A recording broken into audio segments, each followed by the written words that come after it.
Kalau tanya aku mana, aku pun tak tahu. Aku dengar Bilal dalam bulan puasa tu cakap, aku cakap aja.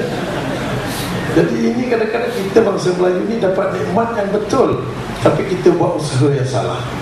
Itu sebab kadang-kadang kalau nak tengok macam tadi saya naik kapal terbang daripada Sarawak, saya nak masuk ke pintu kapal terbang, dan kat pintu nak masuk ke dalam kapal terbang di airport tu, saya dengan serempan dan semua terserempak dengan Sami muda.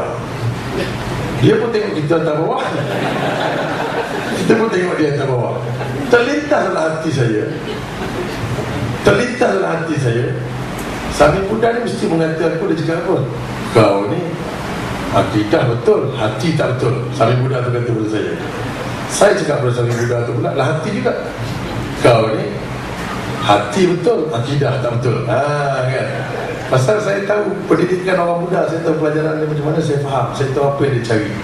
Saya tahu Mahatma Gandhi, Gautama Buddha punya pencarian tu, saya tahu apa yang dia cari. Dia cari hati, tapi akidah dia tak betul. Jadi bila terserempak kat saya tadi, saya cakap dia mesti cakap benda tu kat saya hati. Maka saya pun cakap benda sama balik pada dia. Saya pun tak tahu dia cakap ke tidak, tapi seolah-olah bila cakap saya, kau akidah betul, hati tak betul, sebab saya yang kata dia. Itu maksudnya kan. Jadi kadang-kadang sebenarnya yang saya lihat ni adalah, saya dah belajar banyak istilah-istilah lah, barakah apa semua ni kan.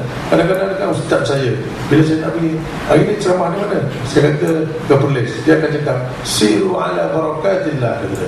Kita pun diam, apa pula siru ala barakatillah kan. Tapi pasal saya ada 5 orang ustaz, saya ada ustaz yang ajar sirah Nabi, saya ada ustaz yang ajar saya hikam, saya ada ustaz yang ajar saya tauhid, saya ada ustaz yang ajar saya fiqah. Jadi bila ustaz ni cakap, saya pun buat tahu, tapi saya tanya ustaz satu lagi, ustaz apa siru ala barakatillah. Jadi ustaz ni akan bagi perkataan dia dengan sejarah-sejarah dia sekali, kenapa disebutkan siru ala barakatillah. Jadi hari ini saya dapat ilmu lambat, tapi ilmu yang saya dapat tu boleh pegang lama. Jadi saya nak berubah sikit daripada itulah keadaan jadi macam tu. Macam maknanya jadi kita pergi ceramah ni mesti ada cabaran. Cabaran. Saya minta izin dengan Aisyah. Dan tapi ialah bila berdepan dengan cabaran ni, kadang-kadang ada orang dia nak hijrah dan dia dah hijrah, tapi bila depan dengan ujian, cabaran, dan kita tengok ada sebagian orang yang dah berhijrah, tapi kadang-kadang dia tak mampu nak depan dengan ujian tu, akhirnya dia tak boleh semua.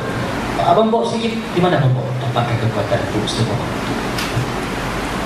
Saya sebenarnya dah sebelum ni 2-3 kali juga. Saya yang ganjilnya, bila datang bulan Syakban, bulan Rajab, Syaban, Ramadan, 3 bulan ni, hati saya berubah. Tiap-tiap kali datang bulan tu, hati saya akan berubah. Dia akan lembut sampai Ramadan. Ramadan tu memang saya, 1 bulan yang sangat sedih untuk saya bila malam. Saya sedih dengan dosa-dosa saya. Tapi selepas Syawal, dia akan menjadi keras balik. Selalu saya perhati itu. Makanya perubahan ini sebenarnya perlukan pengorbanan. Ini istilah yang betul, perlukan pengorbanan. Selalu orang selalu cakap ayat itu dalam bercinta je. Cinta ni perlukan pengorbanan, kata dia. Marilah kita lagi daripada mak bapak, kata dia. Atau bukan pengorban, itu cari pasal nama dia. Berkorban ni maknanya bila kita datang rasa, dia berikan rasa untuk kita berubah, kita perlu berkorban.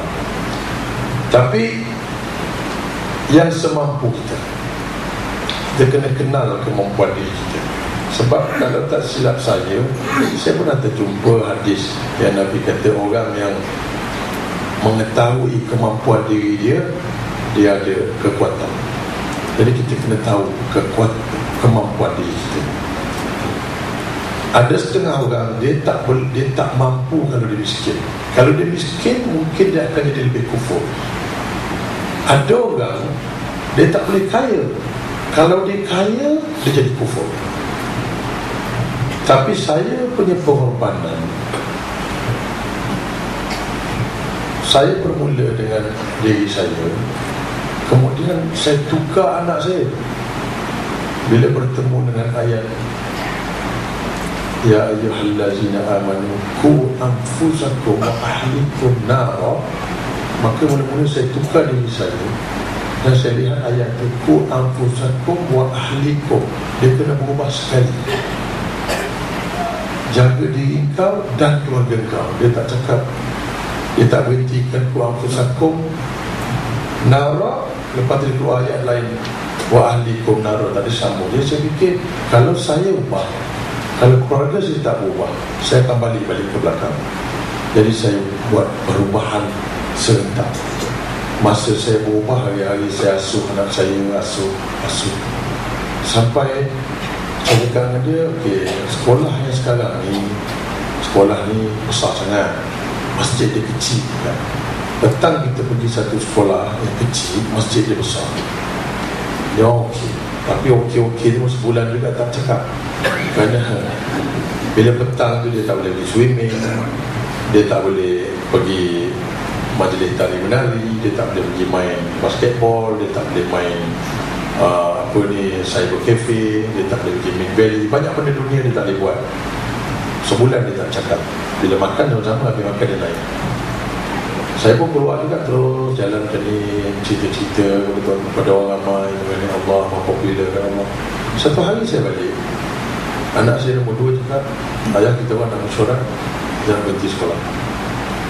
Jangan berhenti, tak baru belajar dulu kan. Dia kata tak, bukan sekolah yang petang tu, sekolah yang pagi tu. Dia kata tak nak pergi sekolah yang kecil, yang besar, yang masjid kecil tu tak nak pergi.